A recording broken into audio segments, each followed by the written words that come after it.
This is the Marketing Podcast Network.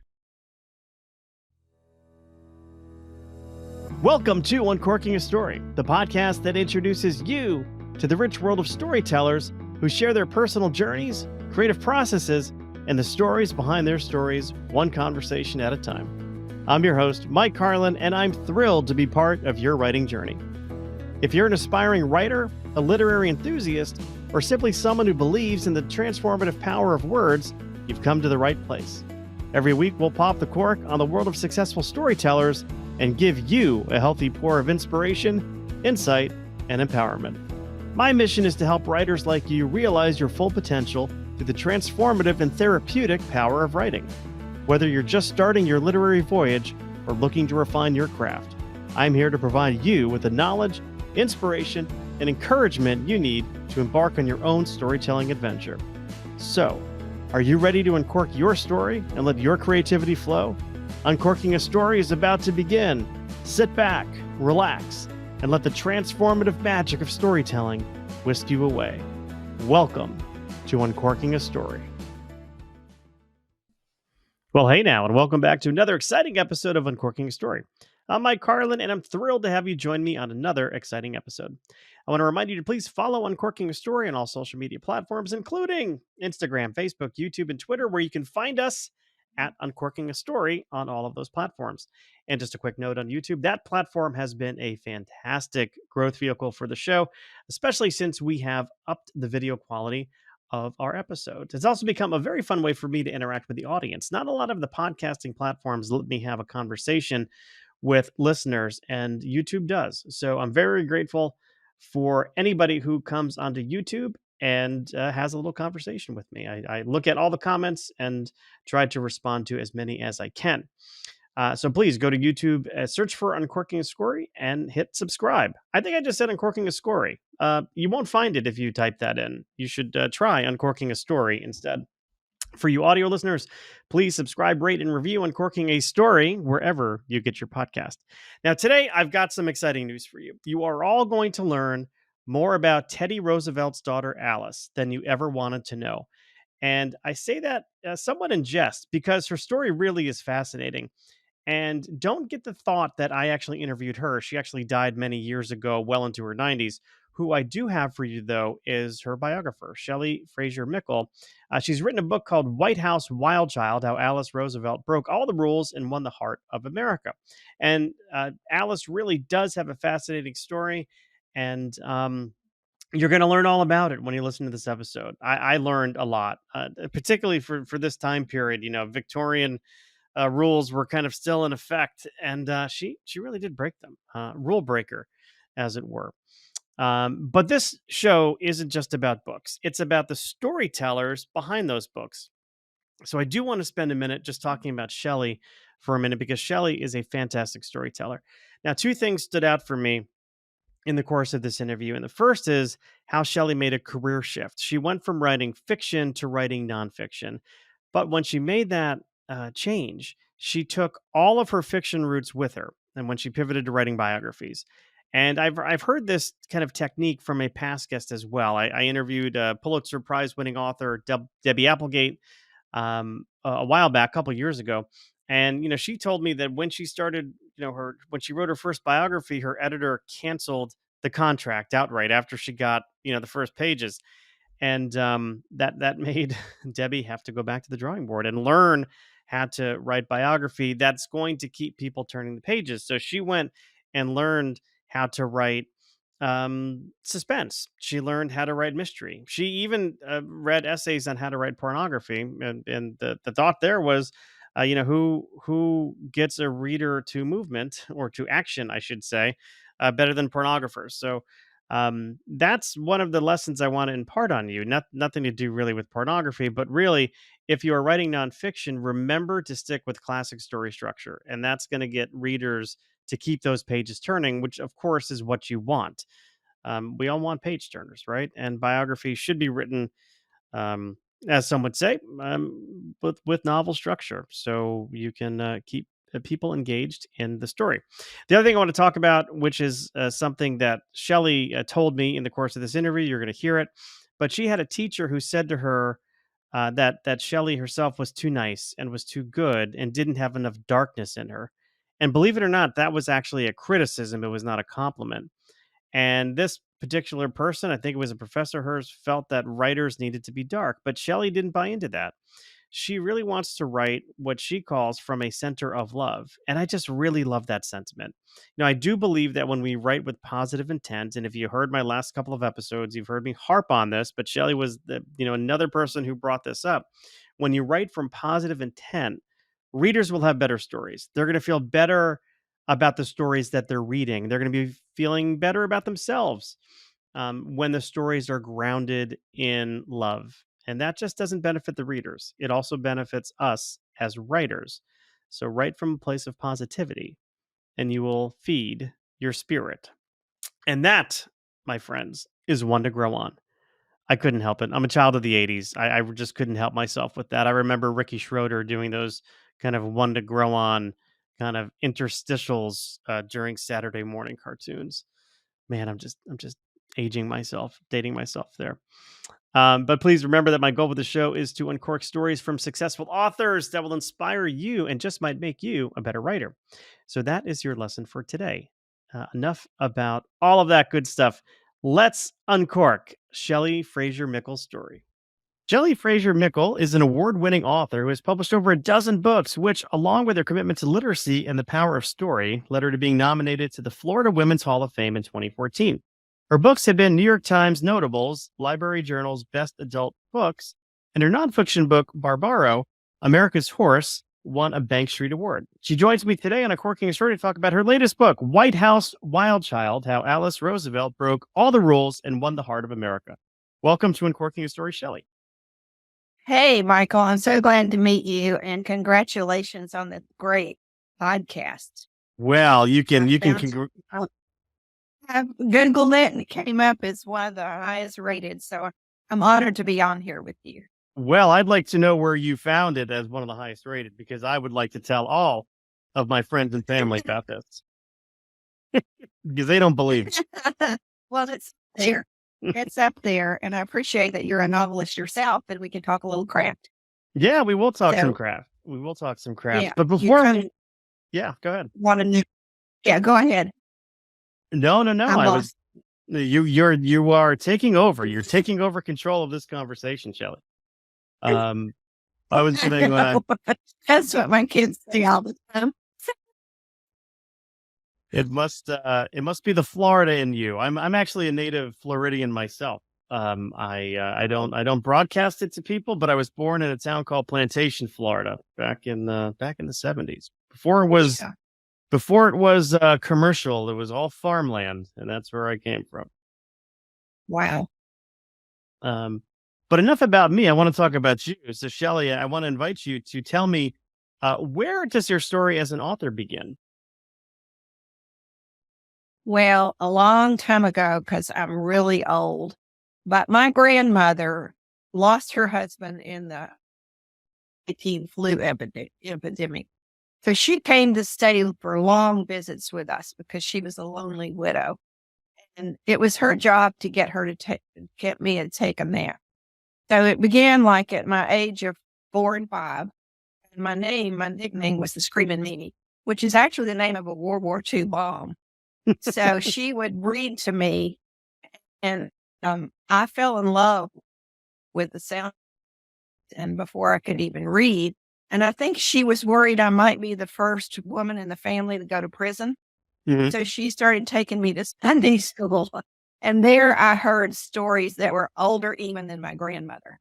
So this light bulb went off, and I said, gosh, there must be something about stories that we need, air or water or a good curse. Mm-hmm. So I decided then I was called to be a storyteller. And then when I began to learn to read myself, I was fascinated with what I call the magic of silent language. And we can talk a little bit here about, because I'm really big on this, about all the discussions about our mental health now coming out of the pandemic. And I think one of the best treatments for that is reading.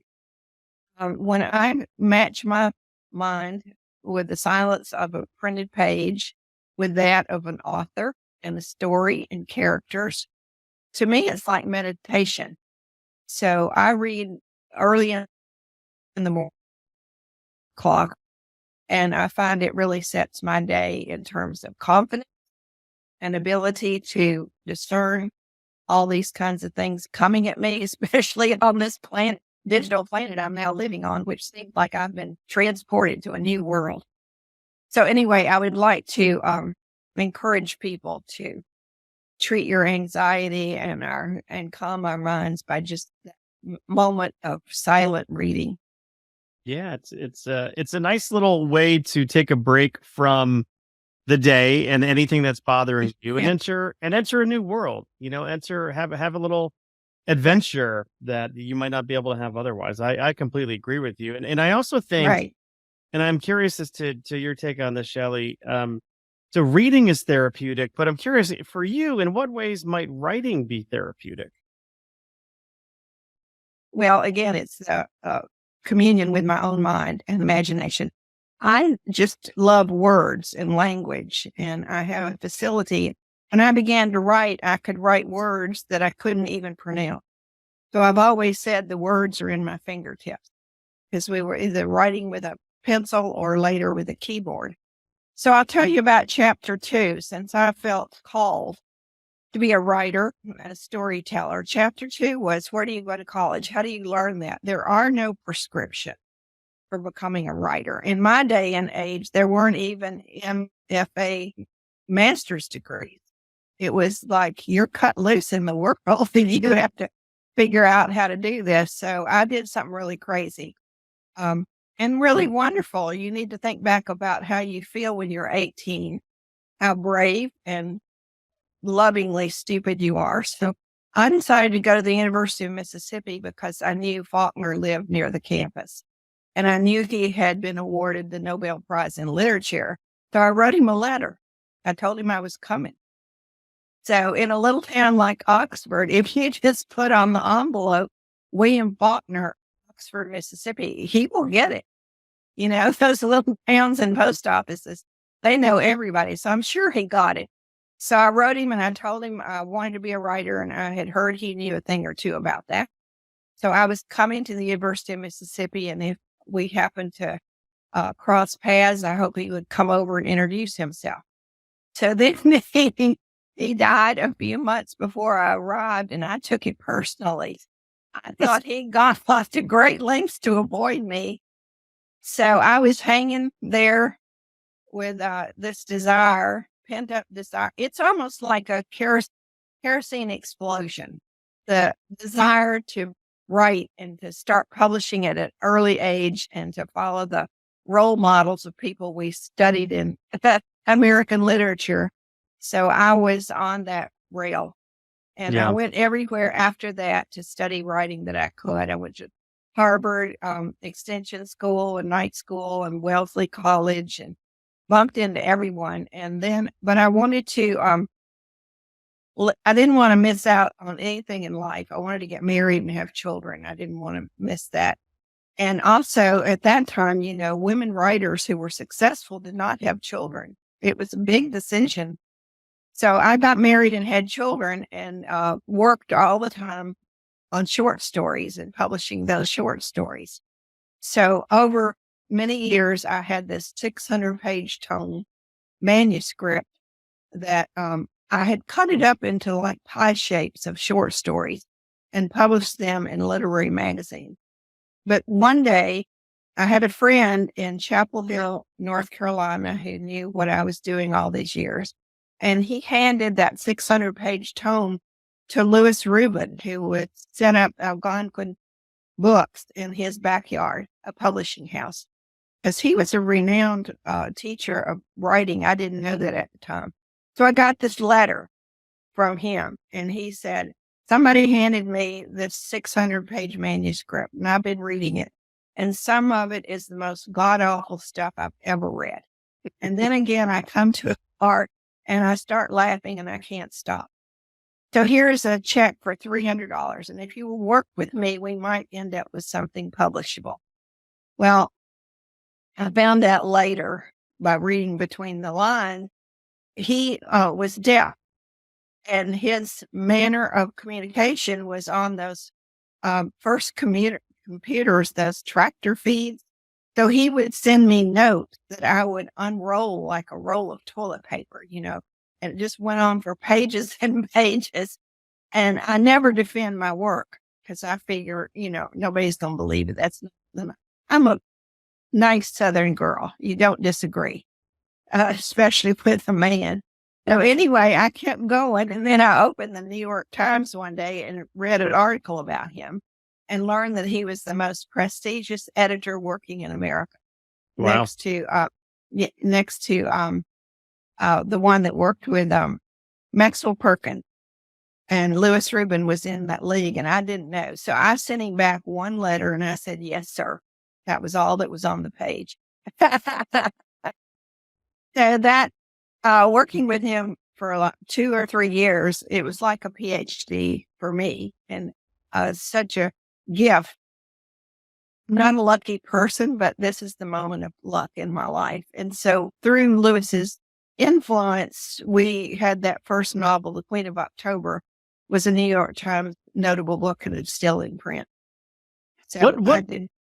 Yeah, I was going to ask, what are some of the big lessons you learned from him? Well, first of all, a novel has to have an emotional engine. And by that, I started studying the great books that I most admire, Catcher in the Rye. And I do have a flair for writing comedy and humor. And so it's kind of difficult to know what's going on underneath that. And when you study Catcher in the Rye, you realize it's all about grief. It's all about grief, about the death of the brother, and why join up with light when you're going to die. That's what it's all about. It's hilarious on the surface, but there's got to be an emotional engine underneath all of it that brings it all together with focus. And Louis was always talking to me about focus. So that was the first thing I learned from him. And of course, we cut out a lot of pages and a lot of tracks. I still do that. I like to go off to wherever my curiosity is leading me. But most of all, he had great patience and belief in me, which I never could quite grasp. He read everything I wrote for 20 years. He died in 2013. And I just never believed the kind things he said to me. He would write me all the time and say, I have a rogues gallery pinned up over my computer, and you were there along with Eudora Welty. And he started the career for Annie Dillard. He taught her. Any woman in particular that's been a successful novelist, he had a part in. And it was so interesting to me because the first sounds he lost with his hearing are the voices of women. So it's ironic that he developed so many women writers. Why did you have such a hard time believing the compliments he was showering, it sounds like, on your work? Right, because I'm a Southern bimbo. I was raised to be a Southern bimbo. No teacher, not an intellectual powerhouse. Some people say now I am, and I'll tell you why later.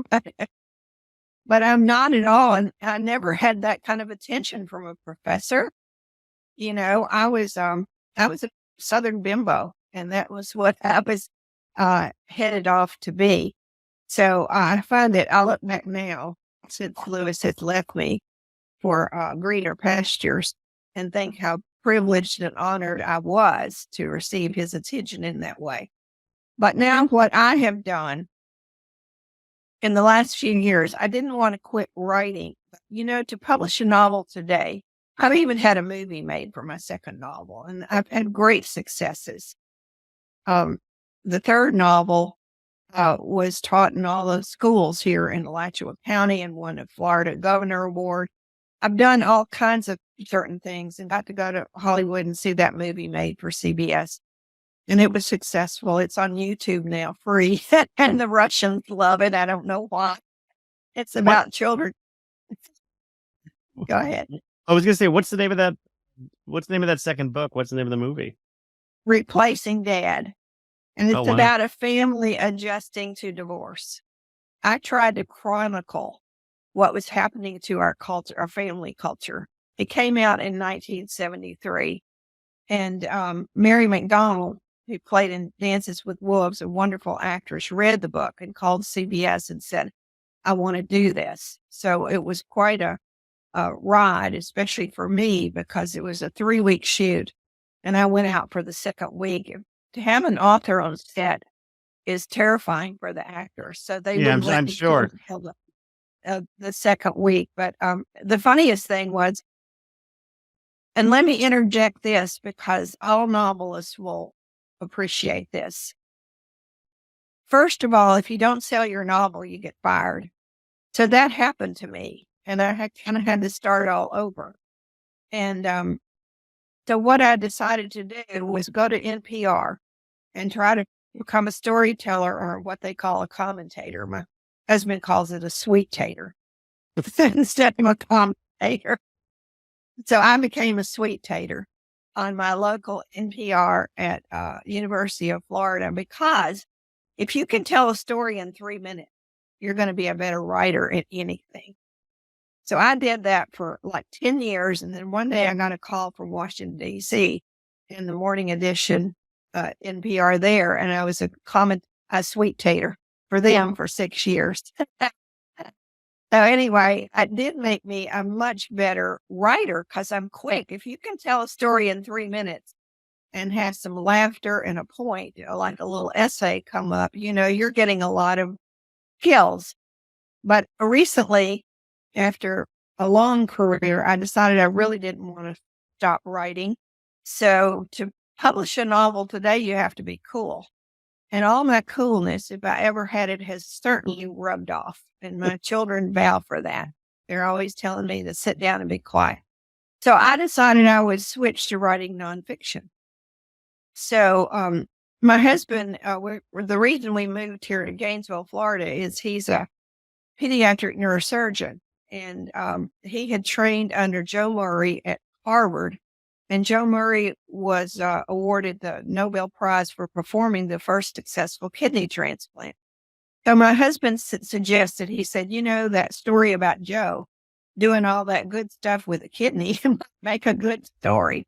So I started researching it, and I thought, surely David McCullough or Walter Isaacson has written this up already, because it's considered one of the greatest contributions to humankind in the 20th century. Big deal. So I found out no one had written it up for the general public. And I called his children, got their permission to write about this. And now the real funny part, I told you I was not a good student. I made a C in college zoology, and yet I took on thinking I could pull off explaining the immune system, because all the deal about the kidney is a rejection. So, and there are 2 Nobel Prize winners in this. Peter Medawar is considered equal to Galileo for what he learned about the human body. I took it on, and I was just determined. And David McCullough, I heard, said somewhere when he took on the writing about the Brooklyn Bridge that he hated math, and he didn't think he could ever pull off writing that much about engineering. But he said he was so filled with a passion that he overcame all of his weaknesses. So apparently, from what people have told me, I'm pretty much the same thing, because we had to fact check this book.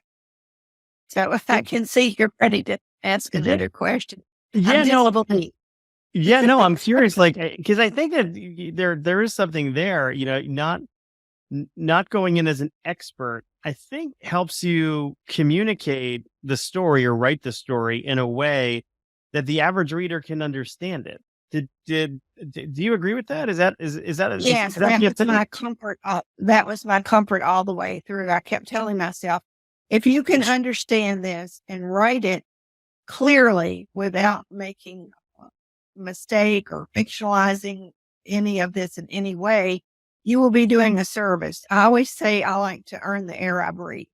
I'm very driven to trying to put something in the world that is of value to many people, if not just a few. So I kept going way, and it done really well. It's called Borrowing Life.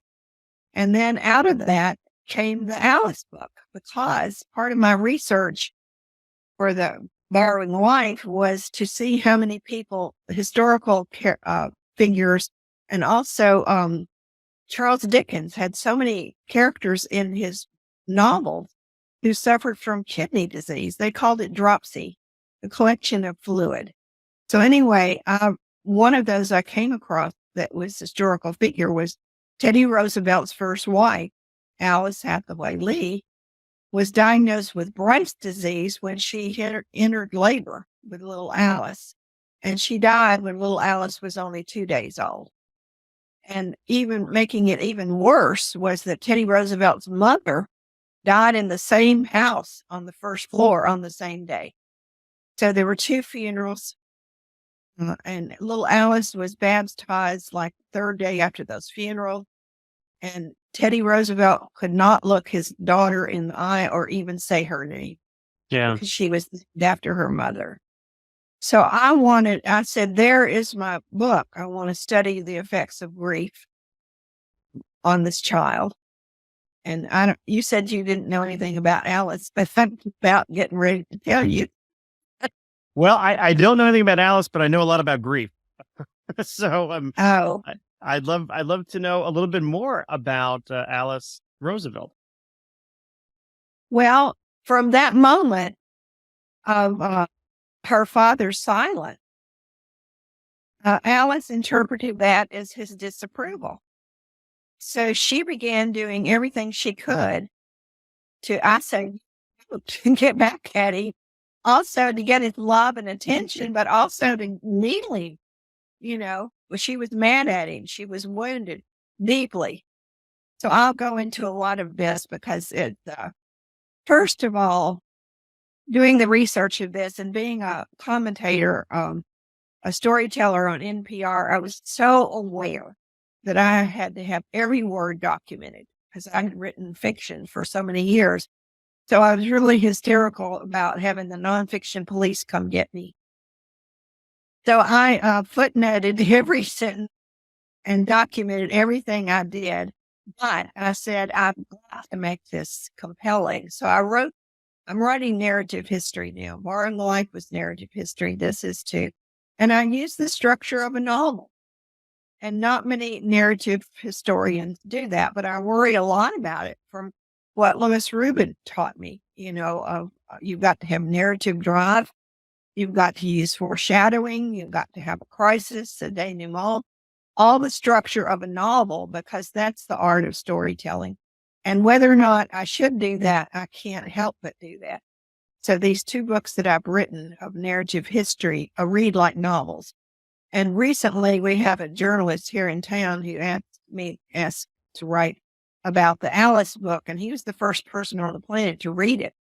And he called me up and he said, you made a lot of this up, didn't you? Because it reads like a novel. And I said, oh no, they would lock me up in jail if I did that. Can you ever imagine what that would happen? But I take it as a compliment because I do have a lot of tension.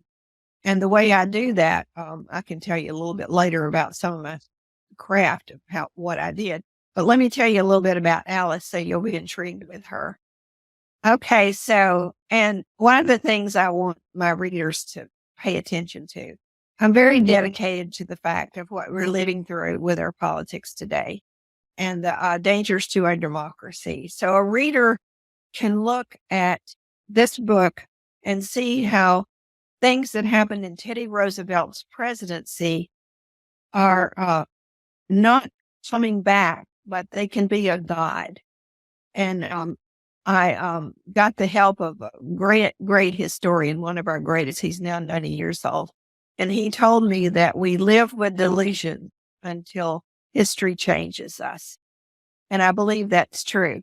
So every night, and it's my side order, a joke here is every night I put a big history book on my bedside table.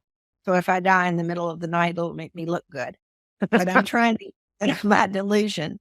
So here's the first one I want you to look at it when you read Alice. Teddy Roosevelt became president through the assassination of William McKinley. And the moment that it happened, Teddy Roosevelt yelled out, "They're not shooting a man, they're shooting government," because anarchy was sweeping around the world, which of course ended up sparking World War I. But he became, you can't leave that vacuum of the presidency long at all. So they rushed him to take the oath. And everybody knew he had 6 children. Alice was the oldest because she was from another wife. And then he started another family with his childhood sweetheart, Edith Cara, and had 5 more children with her. But no one in Washington, D.C. or the journalists knew really about Alice. So here we go. Since I'm a novelist, I'm going to paint this scene for you. Alice arrives on the train in Washington, D.C. with her father. And she's on the platform. She's 17 years old. It's 1901, and the first flashbulb cameras are now in use. And I understand they kind of send off a powder after the bulb explodes or whatever happens. So Alice gets off. She's wearing a wine dress, and she has a bouquet of violets in her waistband. And the violets sway as she walks. And she's 17 years old with budding sexuality and absolutely drop dead gorgeous. She never smiled in public because her father was known for this toothy grin, and she didn't want to ever look like him. But anyway, overnight, she became the most photographed woman in the world. She was our first Princess Diana, and later our obsession with Jackie Kennedy. And then today I'm equating her with the influence on a whole generation of young women as Taylor Swift. Because when Alice started going out on the street, young women would surround her and applaud. She was like the first Glorious Dinah before there was Glorious Dinah. But the difference was Alice was pathologically shy. She never spoke in public. She lived even to 96 and gave only like one speech in her whole life. She was very shy. It was her physical beauty and then her antics. I found this moment in her childhood that I think explains a lot of her realization that she could do so much by passive aggression. So people came to Sagamore Hill when her brother was born, and it was like a party there of everybody coming to see the new baby. And in the midst of it, Alice stood up and she said, "When I grow up, I'm going to give birth to a monkey." And everybody turned around, of course, and looked at her. And that's the beginning of Alice's antics. Okay, when she gets to the White House, she carries in her purse a copy of a Constitution, a dagger, and a green snake named Emily Spinach. And when her father put on the congressional garden parties at the White House. By the way, Teddy Roosevelt was the first president to call it the White House. He renovated it. Up until then, it was the president executive mansion. So she had these garden parties with these congressmen, stiff and whatnot, self-absorbed. She would walk among them and take out her snake from her purse and wear it like jewelry. And she would let the snake crawl all over her gorgeous, sexy body and enjoy seeing the eyes of the men follow that snake. She was bad without going over the Victorian culture, but it's just so much fun to think about that. So that was the beginning of Alice, young years. So does that intrigue you in terms of realizing? Yeah, you certainly see her as a character and not as a historical figure. And she was both, of course. And what amazes me is that today she has evaporated. Like you said, you didn't know anything about her. I'm just in awe. Like, you think that Princess Diana 100 years from now will be unknown? We don't know, because we have all these devices now that preserve. But Alice was right on the cusp of the Industrial Revolution. And so all of that, in fact, the telephone came in during her lifetime, cars, all of that. But what's fun to go through the book and see how other presidents we've had have learned from Theodore Roosevelt. By the way, he was a genius. Growing up as a child, it said that he read sometimes 3 books a day, and even as an adult, and could recall whole sections of them by memory. He was absolutely a genius. And of course, he wrote, not many people know this, he himself wrote and published 40 books. And Alice always said the Roosevelts gobbled book. That was the verb she used, which I love. And the other thing about them that I just fell in love with is Teddy Roosevelt took a bite out of life and let it dribble down his chin. They attacked being alive like you would not believe. So anybody that's having a little trouble coming out of the pandemic, so we talk about all this mental health. If you want to see vigor and loving life and never complaining and doing this, that, and the other, the Roosevelts are the ones that you go to have that. It's contagious. It's absolutely contagious. I'm thinking that they could have been a reality TV family had they been around, 100 years later. Definitely. The whole country fell in love with them. And Teddy Roosevelt was the most popular man in America. The whole country fell in love with him. And when those 6 children and all their pets moved to the White House, people couldn't get enough of them. And yet, Alice could generate more newspaper print than her father. And it became a competition between the two of them. When he told her she couldn't smoke under his roof, she climbed to the roof of the White House and smoked. And then she sent messages to all the journalists of where she was. So they wrote it up. She was always up to something. So her antics, and this is interesting what I learned through this. First of all, when you write any book, and I'm always drawn to those characters who are changed completely, a transformation. I call it enormous changes at the last moment. And when Alice was 73, she had a searing moment that changed her whole life. To get there, though, I need to tell you that she married the Speaker of the House, Nick Longworth. In Washington, there's a Longworth building, and you can hear it on the news sometime, and they talk about the congressman having to have a meeting. They go to the Longworth building or whatever. So these people are still around. It's just that it feels like they've evaporated. So she married Nick Longworth, and he turned out to be a philanderer and a terrible alcoholic. And he played around on her, so she played around on him. And she fell in love with William Burr, famous senator, great orator, very handsome. And they had a baby together, which was not really recognized during Alice's lifetime, but it's known now today. And to get his last name was Borah. And to get back at Nick, she said when the baby was born and became the most famous baby in the world. Unbelievable, this history that we have to sweep out from under the carpet. I know it sounds like something that would be, more appropriate for this day and age versus, way back when. But I guess these things were happening then too, that it maybe just wasn't, romanticized as much. So Alice, to stick a pin in Nick, she went to him and said, well, I'm going to name this baby Devlin and spell it Deborah. Who would have her lover's name in it. She could never stop. She punched back. And what you need to understand about that Victorian culture was that it was a time when women's names were never in the newspaper, except when they were getting married or were already dead. So for her to be so prominent in the newspapers changed culture almost overnight.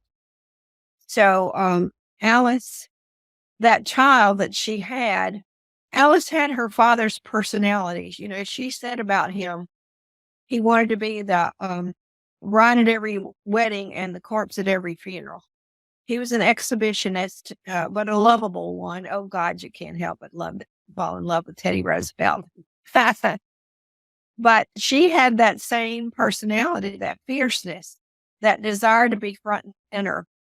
So she hampered her child, Paulina, by always answering for her and smothering her. And then this combination of being famous and never being allowed to develop your own personality. And Alice took her everywhere. She'd taken to the Republican convention, and the journalist would come up to little Paulina and say, "Who do you want to be president?" And she'd say, "Well, you need to ask my mother." She learned to defer. Well, when Paulina was like 26 years old, she committed suicide with a drug overdose. And that woke Alice up. Alice was 73, and always structure my books by remembering what Faulkner, even though I didn't meet him, I know what he said to us as writers. And he said, don't worry about writing about the nuclear age. Write about the heart in conflict with itself. And that was certainly what Alice experienced. She had a haunted childhood. No one ever talked about her mother. Her new mother, her stepmother, was jealous of the dead mother. So I have fun in the book talking about the fact that Alice Hathaway Lee was still there by the effect of her death on everyone. And there was a love triangle between the dead wife, Edith Carey, the new wife, and Teddy Roosevelt, and then Teddy Roosevelt's sister. Can you take any more? Because I now I need to know a little bit about the sister. I'm sorry. You're just going to have to tell me something about the sister. Yeah, Bammy. Okay. This is the thing I'm most proud about the book, because no one has unearthed Bammy like I have in this book. I'm so excited about it. Bammy, she was the first Anna Eleanor Roosevelt. All the girls, like Eleanor Roosevelt, married to FDR. They were all named Eleanor. But Bammy was the first one, and they nicknamed her Bammy after the word bambino. She was born with a hump on her back. And the most riveting thing about that, I hope you can keep up with all these asides. You see, I almost sound hyperactive or ADHD. I'm not. I just love these people, and I see how they're layered and affect each other like a novelist would. So anyway, Mittie Roosevelt was the prototype for Scarlett O'Hara in Gone with the Wind. And how that came about was Mittie was so beautiful and so charming and so vivacious that when Margaret Mitchell was working for the Atlanta Constitution as a young writer, they sent her to interview Mittie's bridesmaid, who was still 89 years old, because Mittie was had left her legend. And Margaret Mitchell, listening to the descriptions of Mittie, it made her into the prototype for Scarlett O'Hara. Now, isn't that amazing? So Mittie, Scarlett O'Hara's first child, had a hump on her back, Bammy. And their father, Theodore Roosevelt Sr., they called him Greatheart because he gave us the Metropolitan Museum of Art, the orthopedic hospital, which he started for Bammy. Those Roosevelts, that first generation, made their money with plate glass, selling plate glass during the building boom of Manhattan. Yeah.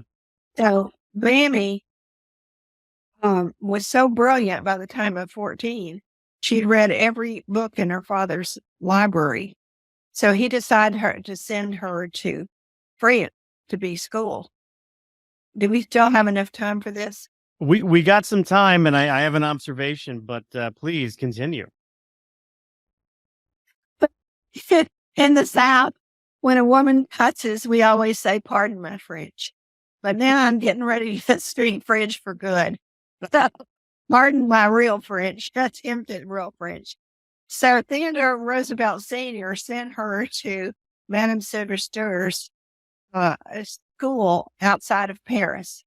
And Madame Sylvester educated all the daughters of the statesmen of the world. They would send them to her to be educated because, and now I need a confession from you. If I tell you this, do you know it or not? Did you know that at that time, it was believed that if you educated young girls, you would hamper their fertility? Did you know that? I did not hear that. And I hope it's not true because I have two very well-educated young girls in my life. my two daughters. So. That's what changed. And I want grandchildren. I want grandchildren someday. I hope this is an old wives' tale. Well, we corrected it, and I may as well inject here all this conversation about history and our slavery history. You look at how you correct it. You just don't let the darkness sit there and say, we're going to silence it. You know it, and then you start studying how it was corrected. So all of the 7 sisters, the colleges in America, grew out of that disbelief. Oh, no, you're not going to hurt young women by educating them. So Madame Sophronistre certainly didn't believe that. So her program, get this, in her school, these young women were introduced to a philosophical idea. Madame Sophronistre was a child of the Enlightenment. Her father was big in the French Enlightenment at the time. And so they studied philosophy. No idea was off course. So in the morning, these young women would be introduced to a philosophical idea and told that they would go lie down after lunch for an hour and come up with an original opinion about that idea. And then at 4:00, they had tea with Madame Sophronistre and discussed the idea in either French or German. So Madame Sophronistre's idea was, brace yourself. Are you ready? Because my editor... I'm bracing right now. I don't know about you, but I'm having damn fun. Okay, so Madame Sophronistre believed deep down that women would run the world through influencing men. So when they were so educated, and she wanted them to know all the political ideas and philosophies to work toward justice, bettering the world, helping the human being evolve. So before they graduated, she took them to Paris, got their hair done, had a dressmaker figure out what was the best for their figures, and then sent them out into the world to influence men who held the power. Isn't that fascinating? I'm wondering how well it worked. It's still working, but we have a few barriers. But Teddy Roosevelt described when he went to the train to pick up his sister, whom he adored. She was 2.5 years older, and he knew how brilliant she was. She got off the train with a new hairdo. He didn't even recognize her. And she'd always been domineering, but they taught her to practice conversation as an art. And they said that when they ever went to in old New York, these parties, all the young men, even though Bambi was not particularly attractive, all the men gravitated to her because she was such a great conversationalist. There was no subject she could not talk on. And she made everybody feel empowered. So she was the one that engineered Teddy Roosevelt's whole political career. And when he became president, she had a house in Washington they called the Little White House because he had his cabinet meetings there. And he never did anything without going to her and talking it over first. And she was like his secret advisor. Now get this. When Teddy died, she got all the letters she had written to him and scratched out all the political advice she had given him because she wanted to disappear. And she so loved her brother. She didn't want to in any way impinge his successes. And, this is the perspective and history of Theodore Roosevelt. Lincoln said or believed that if he could keep the country from breaking apart, it would one day be the most powerful nation on earth. He had vision. This is what we have to realize. He had vision. And Teddy Roosevelt was the first president to fulfill that prophecy.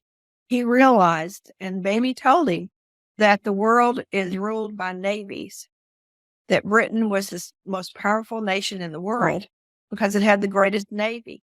So Teddy Roosevelt built it up, and as the last act of his presidency, he sent the American Navy around the world to stop in all the powerful harbors to make that statement that America had arrived equal. But to me, this is just riveting history. I know I've talked your ear off. No, yeah. When you delve that far into the research, you really get caught up with all of this. Well, I can tell you definitely have a passion for the Roosevelts, and not just Alice. It's all of Right. them. It's all of them. I think that they need to make a reality show, or at least some kind of maybe a scripted drama called "Those Darn Roosevelts," and really based on your source material, because there's something that sounds very entertaining and I think fresh and new, because it doesn't. I don't think many people know all these characters, this story. I think it would be fascinating. And I maybe saying reality TV show is not necessarily the right vehicle, but something. I mean, if they have The Crown, why not the Roosevelt? I think that would be very interesting. Well, as you can tell, I got caught up in it, and it's complex. But once you start on these trails of who married whom, who influenced whom, and these secrets. See, I love the secret, of Mammy being such a huge part of the success of Teddy Roosevelt's administration. To me, that's just riveting. And she couldn't vote her whole life. I hate to say it, but she and even Eleanor Roosevelt, young in her life, said, "Don't give the vote to the women; it will only multiply the stupid vote." They believed that about themselves. They were afraid of the power, but they really wanted to influence. So at the end of Alice's life, people, all the podcast hosts have asked me what was her legacy. Well, other than the fact of showing how you can change completely, because Alice took her granddaughter after her daughter died of a drug overdose and raised her with all the love and unconditional love that she'd always wanted for herself and felt she did not give. So she did that toward the end of her life and died at 96. But her real legacy is she encouraged women to, like Princess Diana and Taylor Swift, to handle criticism and to have a desire to be a force in our culture. So Alice could not vote until she was 36. But in the 1920 presidential election, 126 million women voted. So in some ways, that's part of her legacy, because she encouraged women to break the rules. She never wanted to be bad and embarrass her father completely, but she sure stuck needles in him, and it was not acupuncture. They were painful. Well, I mean, she was looking for his attention and his approval at some point. I mean, you grow up with a dad like that who, doesn't give you what you're looking for as a child. You're going to find a way to get noticed. And it sounds like that was the root of it. Right. And of course, growing up in this era, or this atmosphere where there's grief all around her, and she might be considered a black sheep to her stepmother because she's the one who's from the first marriage, and she's exactly all those complications. Yeah. And I think about this. There was not any documentation of it, but think about her birthday. How do you celebrate a birthday when it's the day that your mother and grandmother die? Yeah. Well, there were never any good stories about her birth. She felt kind of loose in the world, but, and she had this amazing intellect. They didn't send her to the same school they sent Mammy, and I have my own read on that. Is that, and part of writing this narrative history is I invite my readers to say, could this have been why? Edith was, always felt poor. And she was always worried about money. And so I don't think they ponied up the money to educate Alice as she should have been. Of course, Alice said, if you make me go, I will shame you. I will do something outrageous. And so even when they were packing her bag with clothes to send her off to some boarding school, she threw a fit. Did Is the granddaughter still around, or has she since passed? She is, and I have a little side story about that. Yeah, I was curious if you about got to meet her for this project. Well, got a company that would find her phone number, locate her for me. And when I got that, she never answered the phone. I thought I would need to interview her for those last years in which Alice turned good and became the person she never wanted to be, but found out that it was the best person to be, especially at the end of her life. And I was desperate, changing fields from being a novelist to a narrative historian to find someone to endorse this book. Because as you know, if you don't sell a book, you're in author hell. Anyway, I was desperate to find some people with gravitas to endorse this book. So when I wrote Borrowing Life, and the American Science Association chose it as a book award finalist. So from that, I got to join Biographers International. So I looked on the emailing list and I saw Jonathan Alter. I don't know if you know who he is, but he's the biographer of Jimmy Carter, and he's very prominent in our culture because he was a journalist that has traveled with politics his whole life. I think he was the editor of a Newsweek or Time, one of those. And he sent him an email, and he answered me within like 3 minutes. And he said, I've always been fascinated with Alice. And about 10 years ago, I had tea with her granddaughter in Washington, D.C., because the mansion was still there at that time. And the granddaughter talked about Alice and how much she loved her. And then Jonathan Alter said, do you know that they have a play in New York about Eleanor Roosevelt and Alice Roosevelt? And I said, no. And he said, well, I went to see it. And I walked backstage to talk to the playwright. And she said she had the same experience you did, that the granddaughter would not answer the phone.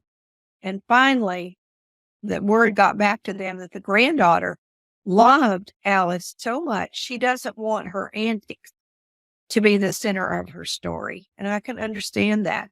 And Sure. I feel like I have honored that. And I want my readers to know that. Not only can we change, but people love us for the way that we have changed and want to protect that reputation. Alice was mean. She grew mean in her middle life and at the end of her life before she raised this granddaughter.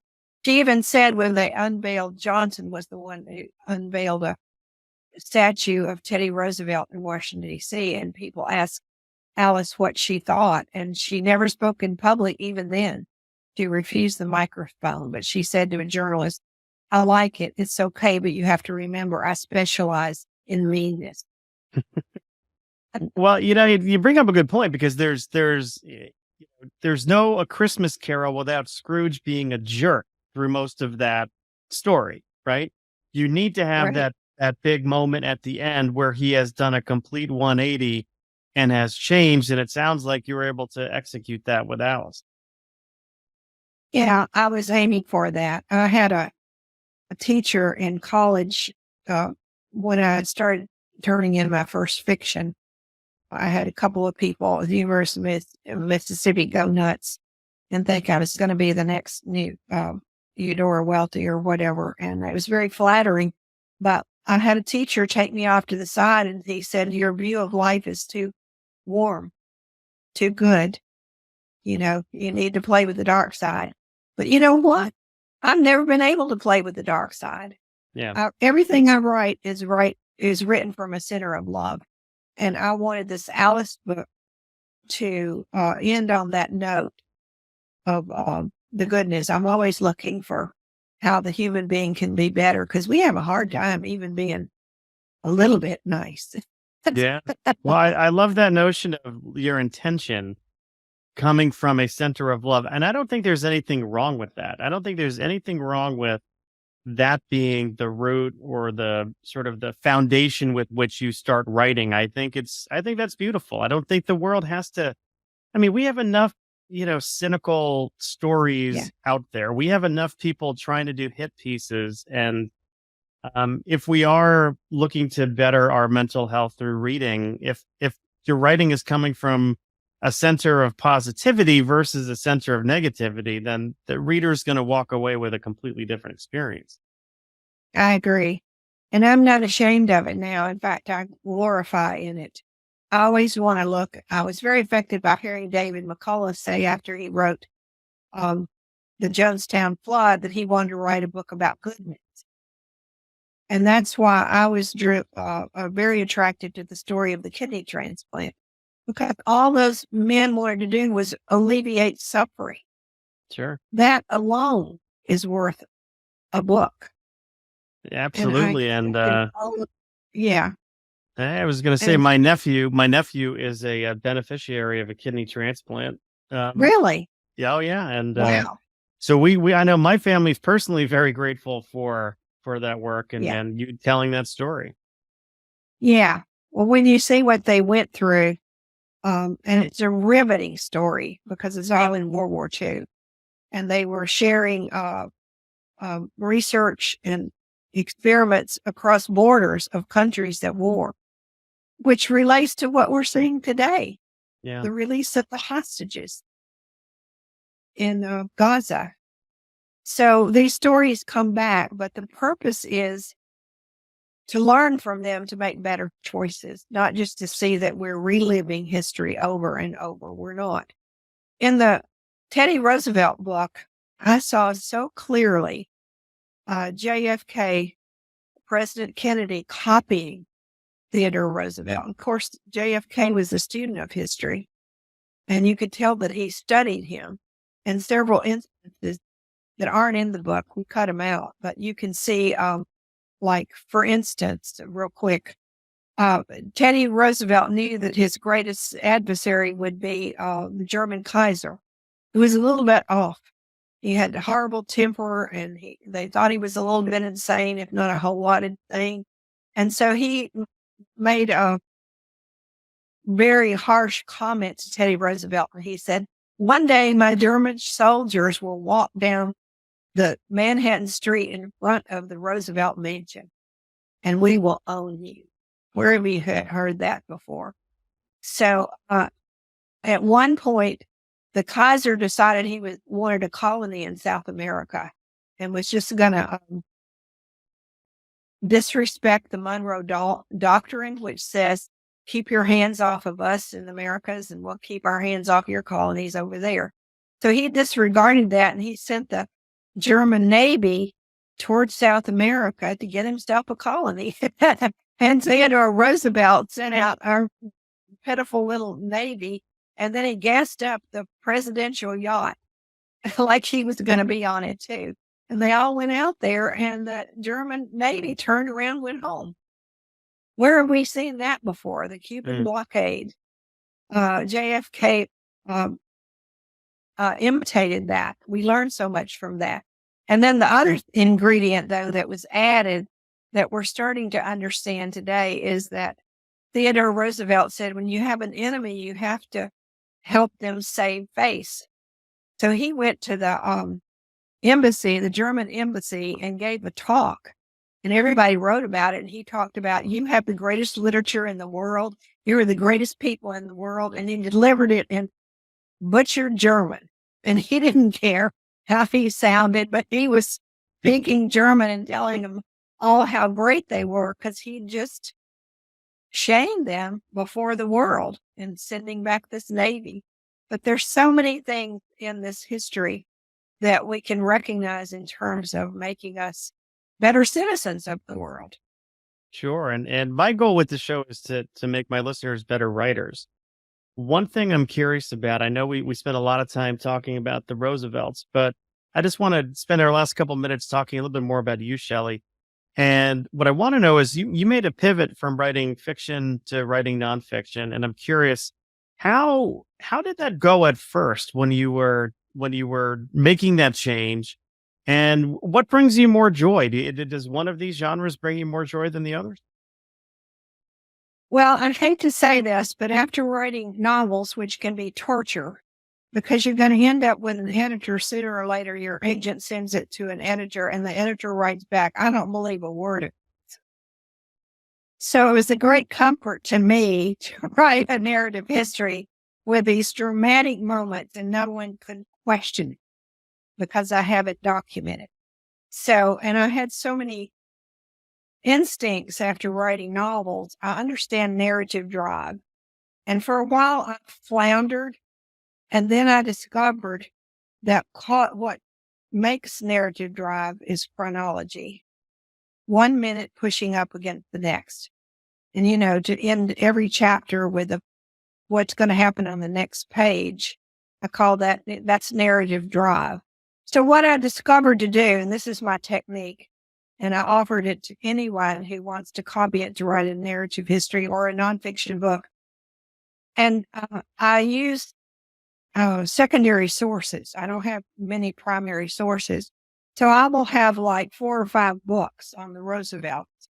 And then I found this one about Bambi that they made a memoir from her letters to her son. So I put them all together. I decide on the event that needs to be written at the beginning of the book. And I put about 4 or 5 books together and take a little bit from each of that event in that book and put them together as my own. And here's another admission. I already told you that I'm not a very good student, but I'm too lazy to take notes. So I have developed or tried to in my old age a photographic memory. And so when I read about an event in one of the books and put it next to the other book, I remember the pages on which they are and blend in. Like I found out, this is a prime example. Ken Burns made a wonderful PBS special on the Roosevelts. And in the film, he says that Alice sat at the dinner table in the White House with Booker T. Washington. And that exploded into a national scandal because of racism and the fear of miscegenation, which is behind all of it. A white girl and a black man were not supposed to be within 10 feet of each other unless the black man was a slave. That's our dark black history for real. But I discovered in my reading of Bambi and all the other resources that she was actually at Bambi's house during that dinner party. And so had it been written with that era. So I was able to put that in my book, which is illuminating. And of course, one of the differences that I could talk about, which I'm not real big on, but I'm a female writer and I look at things differently. And I'm beginning to realize that a little bit more now because I got into this discussion with Jonathan Alter, who is a big Roosevelt fan too. And, Eleanor Roosevelt, FDR had an affair. You probably know this with Lucy Mercer. And when Jonathan Alter and I were emailing back and forth about that, I said, I blame Lucy for that because she could have stopped that any point. And Jonathan Alter wrote me back. He said, I've never seen that from a female viewpoint. I never thought about that. I identified with FDR, meeting this beautiful woman and having an affair with her. But she said, you're right. Lucy was a homewrecker. There's something to be said about what is your lens that you're seeing it through. And so I'm becoming more aware of that in my old age and seeing it from being valuable. Yeah, absolutely. Well, Shelley, this has been a fun and enlightening conversation. You talked about the Enlightenment. You referenced the Enlightenment before, and this has been enlightening. Shelley, do you have a website or any place that people can find you online if they want to look you up and find out more information? Well, we say, I took my website down and let Simon and Susher use theirs, but I always say that you Google me, and that sounds really raunchy, but it's what we do to each other today. And a bunch of stuff comes up now, especially with the White House Wild Child book. And you can see what kind of trouble I'm in, have been in. And I always add, but I have yet to be caught. Very good. I will put that link to the Simon & Schuster page, though, in case my listeners want to look a little. But on Amazon, I would love to have more reader reviews, and that's a good one there to refer to. Absolutely. I will put the link to the book on Amazon, so people can just tap on that in the show notes, and then leave. You've been so dear. You're just wonderful. I think you're the age of my son. Well, now let me ask you this, because now we'll see how much trouble you might be about to get into. Yeah. How old is your son? 46. Oh, see, that's a good answer. That's a good answer You're because 46? I am a little older than that. I'm let's put it this way. Next year in 2024 will be a very big birthday for me. 50? That's right. You're very well preserved. Well, I think it's the lighting in this hotel room, to be honest with you. I think it's I'm just going to take these lights. This is exactly what I'm going to do. I'm going to put these lights in my suitcase and hope the Hilton doesn't find out. Some free advertising. Well, now for that you confess, shall I confess? My lighting's not quite that good, but on Monday, when's your birthday? My birthday is in August. No, it's in August. Oh, okay. Well, I'm 3 months from turning 80. Okay, there you go. I wouldn't have said 80. I would have said 79. I think you are a dear. This has been great fun. I'll have to get your novels because they've got to be fun if you wrote them. Well, they are. They definitely have some humor in them. And like you, I don't write from a place of darkness. I always write from a place of wanting to have a little fun and certainly tell a story. There might be a little bit of darkness in the story because I do write about murders, but they're not. It's not gory. It's not. And there's also a couple of pure comedies in there too. So it's not all about murders and mystery. But we've got a great podcast. I congratulate you on having it because I know it's a lot of work. Well, I feel honored to have been here today. Thank you.